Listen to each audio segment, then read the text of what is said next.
There's something about the story of Atlantis that, up until recently, I have not been able to quite reconcile in my mind. The design and layout of Atlantis could not have been by happenstance. It was clearly engineered. And it was unique in the world at that time. It was very different than most other cities that were laid out in grid patterns. Why would the Atlanteans have done this? It would have been far more complex and far more difficult to try to arrange, so there must have been a point to it.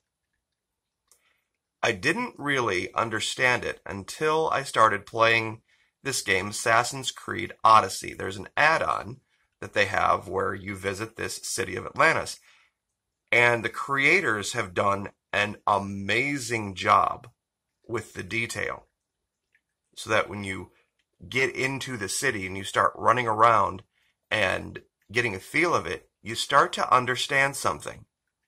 And it ties in directly to what we've been talking about with Florida. I don't think it's any accident that there have been so many discoveries off the coast of Florida that correlate with the description of Atlantis. As you progress outward from the center of the city, you get farther and farther apart. You see, in a grid system, it really doesn't matter how far from center or downtown you are. In a grid, you're just as close to the buildings as you would be wherever you were on the grid, in a square grid. But in a round city like this, the farther away from the center you go, the farther apart everything else is. That is something that is very unique to Florida. Yes, we have big cities. We have Miami, we have Orlando and Tampa. But the value system of the people in Florida is we want our own space.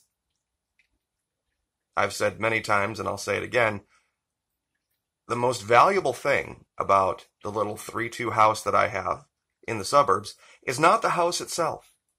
It's the giant bubble of air, known as my yard, around it.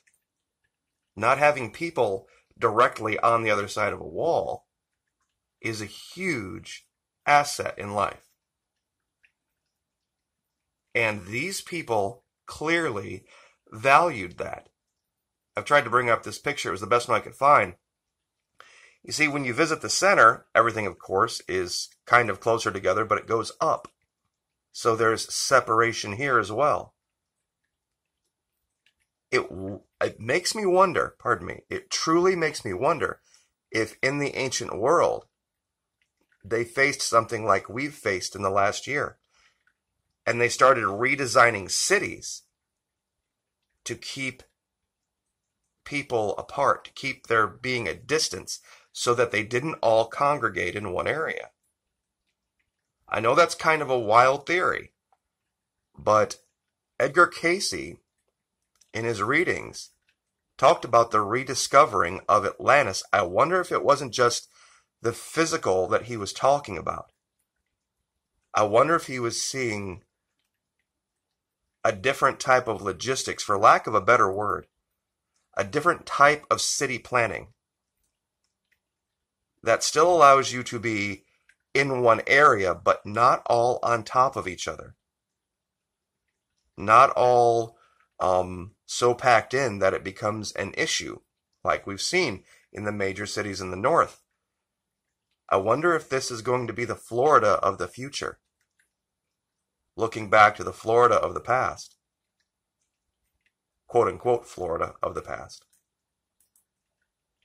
I've used this map many times and this image on the right many times. I'm sure a lot of you are familiar with it. I think this idea is going to start to spread. Because as people start to look at Florida, historically, they're going to see how did they get it so right, and how did other places get it so wrong.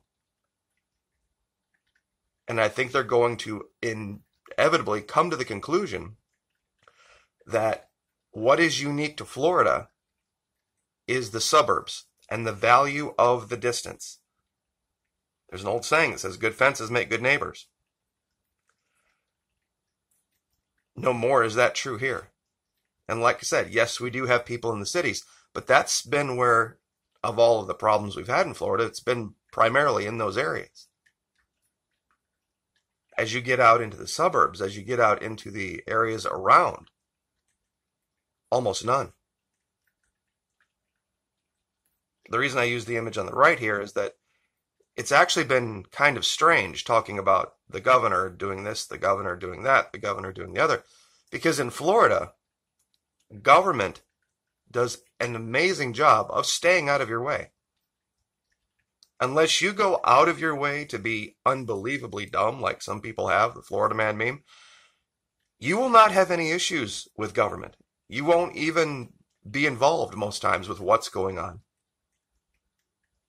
Because small government is the best government. We've talked about that at length. I truly do wonder if Floridian culture is going to start to move and start to creep its way out into other areas as people look at this, not just as a convenience, but as a survival strategy. Now, I'm not saying they did it down here intentionally, but I mean, they did it intentionally, but I don't think it has anything to do with what happened in the last year. People who come to Florida and they want to retire, they don't want to have a huge estate to take care of, but they do want to kind of have their own little place. They don't want to all crowd up into giant high-rises and buildings. And there is just swaths. The Villages is the perfect example of just neighborhoods, single-story dwellings, as far as the eye can see. And they keep building more and more and more. And it really makes me wonder if in the future we're going to see a new Republic of Florida that operates virtually independently of failed DC. And other areas as well start to work together to change how we see the world. And it's not a new idea. I didn't create any of these. I created the map on the left, but not the ones on the right.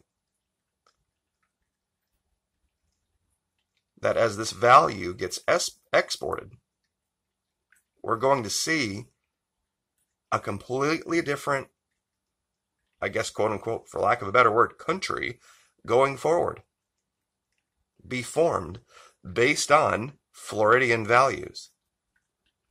This idea of spreading out and having space that we see historically in the design of this city. Because actually, in the DLC that has this in Assassin's Creed, this is the final chapter. And getting around this city is not easy. It really isn't. It's because as you get in the center part of it, the levels get very complicated and they don't have elevators or anything like this. But as you get out in the rings around the edge, getting around is way easier. So it kind of encourages the player or encourages the people to spread out farther. I wonder, had Atlantis survived, how many rings there would have eventually been? 6, 8, 10? Because each ring getting that much bigger would have that much more space. And that was clearly something whoever designed this valued, having space between people. Now, why would they do that? When everywhere else on the planet, people were arranging cities in grids and in squares. Virtually every city, from London to Rome, Carthage, completely different design. There must have been a reason.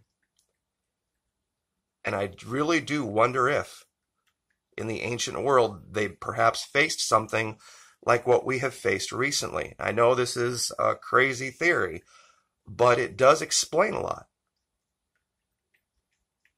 So, anyway, I thought I would leave this there, kind of as a diversion from what we've been talking about lately.